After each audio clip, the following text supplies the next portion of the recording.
Bonjour à toi et bienvenue dans cette nouvelle vidéo. Aujourd'hui j'aimerais te parler d'un sujet qui me tient à cœur. Ça va concerner les modes en termes de santé. Donc que ce soit les super aliments ou une alimentation particulière comme un régime végétalien ou encore un régime paléo, le jeûne intermittent, toutes ces choses qu'on dit qui sont nouvelles, qu'on redécouvre en termes de santé. J'aimerais te donner 6 points à vérifier pour voir si l'information peut être intéressante à prendre pour toi. Dans le sens où beaucoup de ces modes entre guillemets ne prennent pas en compte ce qui pour moi est le plus important et c'est ce dont on va parler aujourd'hui.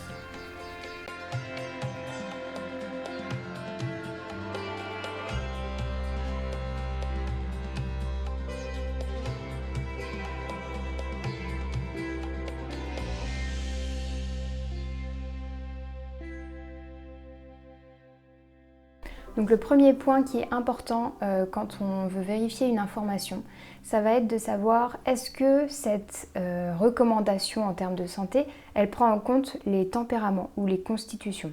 Donc par exemple, est-ce que quand on va conseiller de manger de la spiruline toute la journée, est-ce que ça va prendre en compte le fait qu'on est tous différents, qu'on a des constitutions différentes et qu'on a donc des besoins différents. On sait que dans à peu près toutes les médecines ancestrales, on a cette notion de constitution et de tempérament qui est très très importante, que nous on pourrait associer à la génétique si on veut. Et pour moi c'est essentiel de savoir si cette recommandation-là est à adapter à chacun ou si c'est encore une recommandation générale qui est dite comme universelle.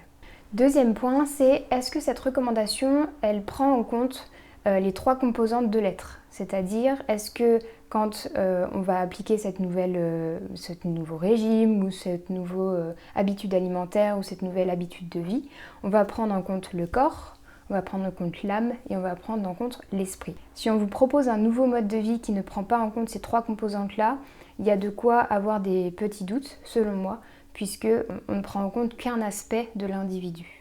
Ensuite, troisième point, est-ce que cette recommandation-là est adaptable à la saison et au mode de vie à l'endroit où l'on vit? Parce que on parle beaucoup par exemple du régime Okinawa ou des Blue Zones, donc ces endroits dans le monde qui ont le plus grand nombre de centenaires. Et on essaye d'y aller, de comprendre comment ils font et de ramener ces techniques entre guillemets chez nous. Mais est-ce que ça c'est vraiment intéressant à faire? Je pense qu'il est bien de s'informer et d'aller étudier justement ces populations puisqu'elles ont clairement quelque chose à nous apprendre. Mais ce qui est le plus important, selon l'Ayurveda encore, c'est d'adapter toutes ces connaissances-là à l'endroit où la personne elle vit et surtout la saison à laquelle nous sommes. Si on prend l'exemple par exemple d'un pays très chaud où on va manger principalement des produits végétaux, un régime presque végétalien, si on l'applique à un pays comme la Russie ou même le nord de la France, est-ce que ça fait sens si on l'applique à notre culture et à ce qu'on a autour de nous? Au nord de la France, en plein hiver, on a très peu de végétaux qui poussent et au contraire, on a besoin de plus de matières grasses et de produits denses et les produits les plus lourds sont les produits animaux selon l'Ayurveda. Je tiens à préciser que dans cette vidéo, je ne parle absolument que de l'aspect santé et nutrition et mode de vie en général. Je ne parle pas du tout du côté éthique pour lequel on pourrait choisir un mode de vie plutôt qu'un autre, bien sûr. Un quatrième point qui est intéressant à regarder, c'est est-ce que cette information-là se retrouve dans différentes cultures. Par exemple, si on va dire que on a étudié telle population en Afrique qui se trouve boire du sang de vache toute la journée et c'est comme ça qu'ils réussissent très bien à survivre. C'est un exemple concret. Il y a des populations qui ont un mode de vie, une alimentation comme ça, où ils mangent quasiment que de la viande et du sang. Est-ce que ça fait sens ensuite de le généraliser à la population du monde entier? Ou est-ce qu'il faut mieux recouper les informations dans les différentes cultures? Par exemple, on voit que ce soit de la médecine grecque ancienne, la médecine chinoise ou la médecine ayurvédique, on a toujours cette notion de 5 éléments. Ou 4 selon la médecine grecque, mais il y a toujours les éléments de base, on a toujours les constitutions et surtout on a toujours le côté saisonnier et adapté à chacun.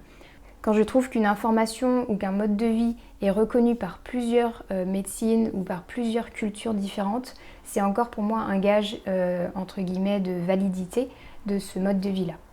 Un 5e point qui est de plus en plus important je trouve de nos jours, puisqu'on est à l'ère d'un monde très marketé et où tout s'achète et tout se vend, c'est quand on vous propose un mode de vie ou une alimentation ou un sport en particulier, est-ce que cette personne a quelque chose à vous vendre? Ça, c'est vraiment très important pour moi parce que souvent, quand je vois des choses, même en naturopathie ou même en Ayurveda, qui vont décrire quelque chose dont on a vraiment besoin et qu'au final, c'est juste leurs produits uniquement qui peuvent promouvoir ce mode de vie-là ou qui peuvent nous aider à aller mieux, je trouve pas que ça fait sens de donner de la validité à ce mode de vie ou à cette alimentation-là. Ça ne veut pas dire que leur produit est mauvais, ça ne veut pas dire qu'il ne fonctionne pas, mais pour moi, il faut être extrêmement vigilant dans ces cas-là, puisque la personne a clairement un biais d'intérêt, la personne ou le groupe d'ailleurs.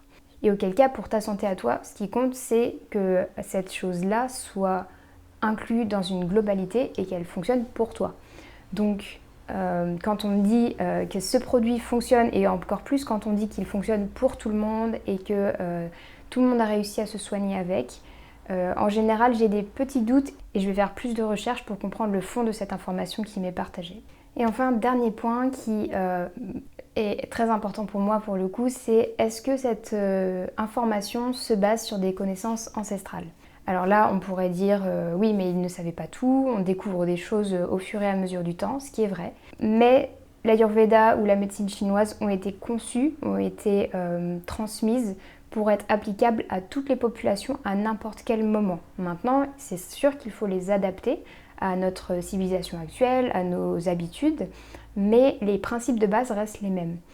Donc si jamais on voit une nouvelle, enfin moi quand je trouve une nouvelle information sur la santé et que aucun texte ou aucune culture ancestrale ne faisait ça et au contraire faisait l'inverse, souvent j'ai des gros doutes. J'ai eu ce doute-là notamment par rapport à l'alimentation crue, 100% crue bien sûr je parle, puisque je suis passée par cette étape d'essayer de manger beaucoup plus cru il y a quelques années avant de commencer l'Ayurveda. Et maintenant, quand j'étudie en fait, que ce soit la médecine ayurvédique ou un peu les textes classiques grecs, et même dans d'autres cultures, je sais que la médecine chinoise aussi ne parle absolument pas de manger cru.